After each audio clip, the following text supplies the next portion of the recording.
successor of the Arunachala Sarvajya age of 16 on the 24th of May, 1994. In this lineage is Yogi Yogananda Puri, Shaktis Swamigal, and Mataji Vivekananda Puri.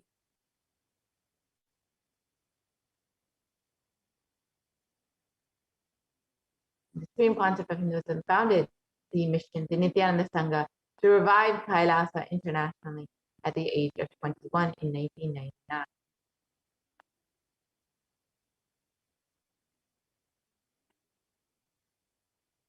And the Supreme Pontiff of Hinduism founded the Adi Kailasa Sarvajya movement at the age of 24 on the 4th of November 2002.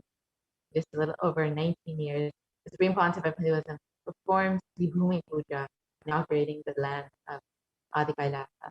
And the Supreme Pontiff of Hinduism has been declared as the successor of the Bhagyanagara Sripura Sarvajya movement at the age of 26 on the 1st of January 2004.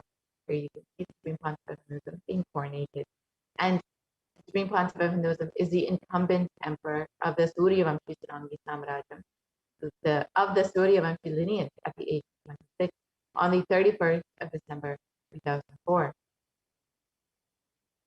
And at the age of 29, the Supreme Pontiff of Hinduism became the reviver of the Adi Pallava Sarvajya in 2007.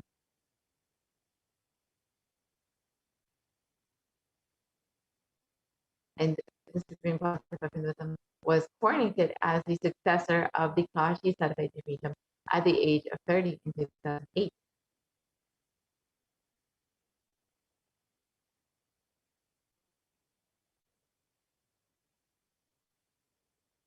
And at the age of, in 2013, the Supreme Pontiff of Hinduism was officially coronated as the Mahamandaleshwar, the Supreme Spiritual Head of the Mahanirvaniya Pada, the largest apex monastic order at the age of 35, and the youngest Mahamandaleshwar at the age of 35.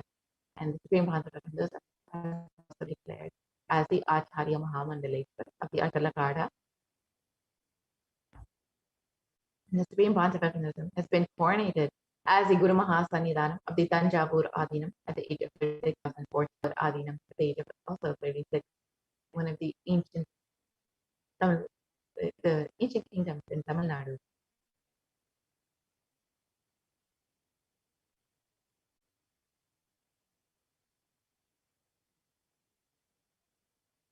The Supreme Pontiff of Hinduism has also been coronated as the Guru Mahasannidhanam of the Vedaranyam Adinam at the age of 36 in 2014. One of the other ancient mutts in Tamil Nadu. And the Supreme Pontiff of Hinduism has also been coronated as the Guru Mahasannidhanam of the Dharma Mukti Swargapura Adinam at the age of 37 in 2015, and has also been coronated at the same age as the Guru Mahasannidhanam of the Adi Pita Paladama, most ancient in Karnataka, dating back over 6,000 years. And the Supreme Pontiff of Hinduism has been elected as the Supreme Pontiff of Hinduism by a congregation of over 1,000 Hindu leaders of pontiffs at the age of 36 in 2014. And has been recognized by these leaders as the incarnation of Paramashivoham himself. And the Supreme Pontiff of Hinduism is revered as the most prolific and most viewed guru in the digital world, has been read and watched by over 1 billion people and followers in Hinduism. And Kailasa is the world's greatest digital Hindu nation with over 1 billion views. And you can connect with Kailasa on the various social media platforms, including Facebook, Instagram, Twitter, and more. And over the last 27 years, the Supreme Pontiff of Hinduism has contributed relentless humanitarian services and initiatives, including free vegetarian food banks, medical services, and natural disaster relief, women empowerment, peace initiatives, and conflict resolution initiatives. And the Supreme Pontiff of Hinduism has authored over 300 books and 10,000 articles in 3 languages, English, Tamil, and Sanskrit, which have been translated into 50 languages with over 1,000 titles. Here you can see a few which are freely available online. And the Supreme Pontiff of Hinduism has over 20 million copies of books and articles sold, read, and downloaded.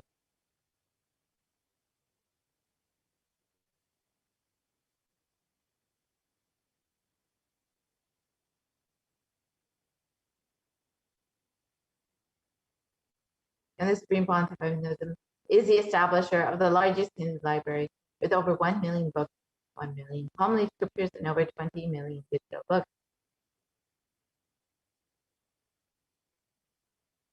And the Supreme Pontiff of Hinduism has delivered over 10,000 hours of discourses and has over 1 billion views on social media.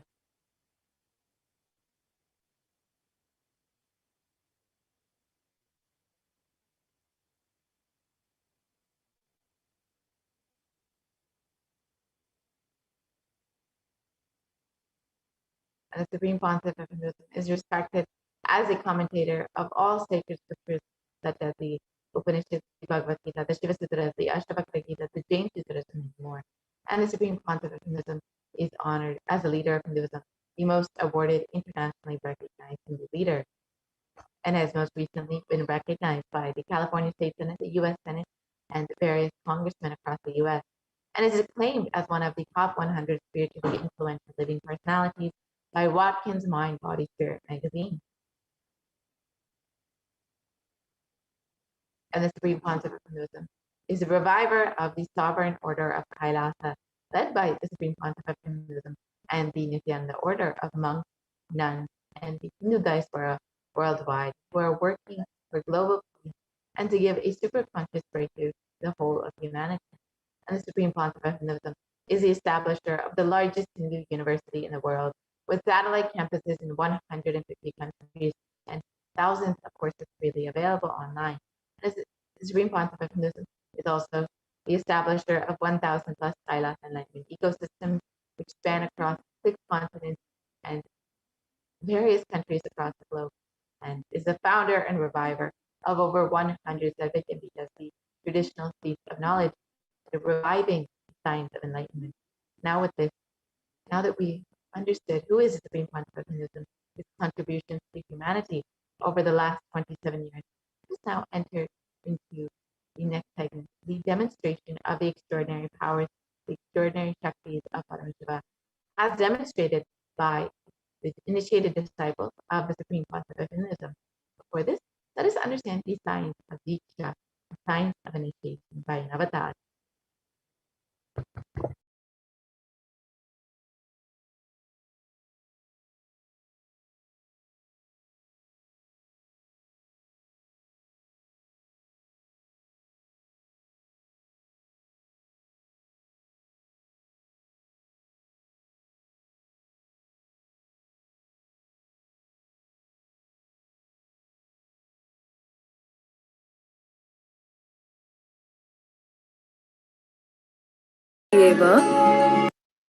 A look, a word, a touch.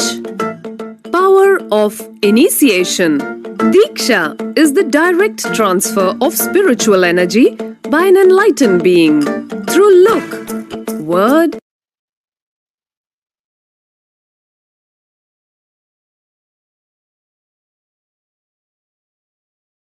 a look, a word, a touch.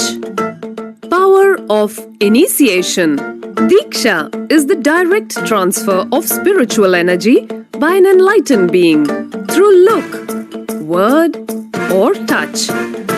The traditional Vedic book Navaratneshwara states, Sarvasamapi dikshanam muktihi phalamakhanditam avirodhat bhavantyeva prasangyastu bhuktayaha.